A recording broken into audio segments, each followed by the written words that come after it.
How do people find a marriage partner in Japan? My name is Stephen Frost. I am the founder of Marriage Matching here in Osaka, Japan. And it is a very broad question. So the majority of people in Japan will actually find a marriage partner as they are growing up, as with many, many places in the world. There is significant reason for this. Much of the culture and the society in Japan is based around trust. Obviously, you've got the other pillars: respectfulness, politeness, all of those kind of things, staying calm. Core thing to actually finding a partner and realistically to building any kind of relationship, whether it's a friendship or a work relationship in Japan, is trust. Without trust, people will never start to venture into building a more significant relationship with someone on any level at all. So what actually hits a lot of people from overseas as a culture shock in Japan is that the common approaches to actually meeting someone here realistically never work. So actually just going up to someone within a cafe or a bar to get to know them. There are some exceptions to this, but they're very, very limited. Going up to someone randomly in public, introducing yourself and starting to get to know them, starting to develop a conversation, then asking for their contact information, it realistically doesn't work. People need to have common connections. They need to have colleagues in common, or they need to have friends in common, or they need to have some other connection with that person, someone that you both know, in order to actually start building a relationship, especially if dating is one of the things that's being considered. So for most people in Japan, how they find a marriage partner, usually someone that they've grown up with, someone that they've lived in the same neighborhood with, gone to elementary school or junior high school with. Potentially also high school is another good place where people tend to start getting into dating more significantly if they haven't found someone that they're really compatible and really enjoy the company of earlier on in life. University, there can be some options. However, there tends to be a bit more pressure around things there. So those kind of social activities, less so.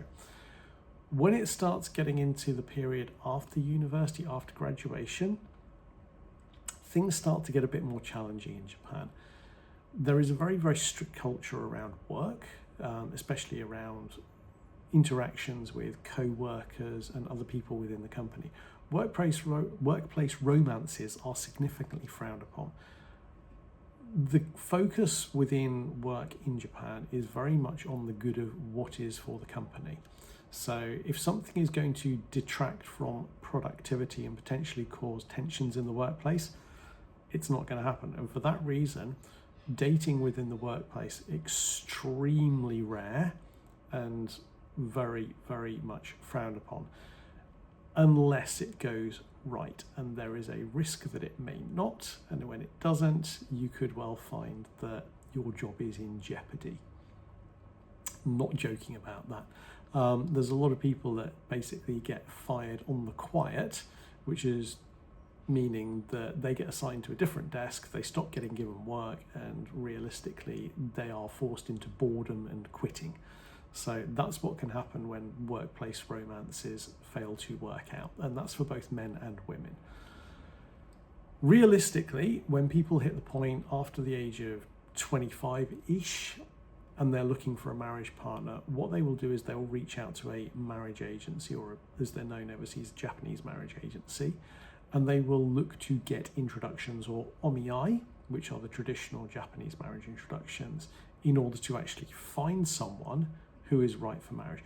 Most Japanese people have a fairly significant distrust of apps and dating sites, largely because most of the people using them lack the seriousness, and also they lack those connections with, and so they don't know whether they can truly trust them. So it's a big issue with a lot of the dating sites and a lot of the dating apps, which brings us back again to why people use marriage agencies. Because people have been through background checks, because the marriage agency have got to know the potential client before registering them, there is an established trust there. And so when people are going to a marriage agency, they know anyone that they are being introduced to is trustworthy, they have been checked, they are who they say they are, and thus they are actually safe.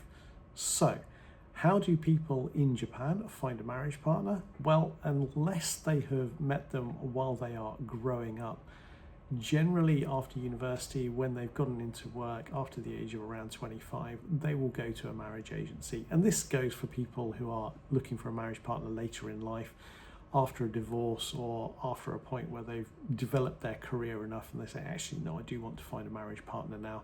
They will reach out to a marriage agency and get help with introductions to find a marriage partner. So, my name again is Stephen Frost. I'm the founder of Marriage Matching here in Osaka, Japan.